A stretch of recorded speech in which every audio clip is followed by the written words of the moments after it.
À ses yeux, la prison n'était qu'un décor à traverser. Voici la suite de l'histoire de Jacques Mérine. 1973. Après son évasion, il revient à la prison Saint-Vincent de Paul, mais cette fois, il est libre et armé.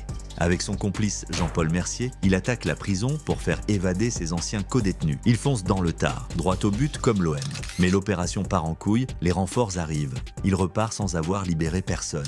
De retour en France, Mérine se met à tester un truc, braquer les banques, mais deux par deux. Il entre dans la première, sort avec l'argent, puis traverse la rue pour dépouiller la deuxième.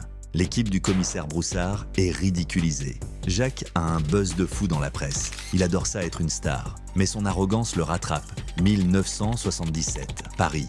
Après un braquage raté et une fusillade avec la police, Jacques est blessé au pied et capturé. Direction la prison de la Santé, réputée inviolable, c'est là qu'il prépare sa vengeance.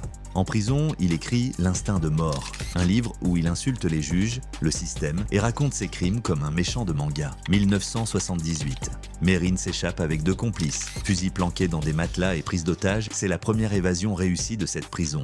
L'humiliation est totale pour le commissaire Broussard et l'État français. Quelques semaines plus tard, après une série de nouveaux braquages, la France cède. La justice lui accorde enfin le titre qu'il voulait depuis le début, ennemi public numéro 1. Il voulait l'attention, il a eu les sirènes. Il voulait la gloire, il a eu les chaînes, mais dans l'ombre, la chasse commence. Et pour la première fois, Mérine commence à sentir l'odeur de sa propre fin.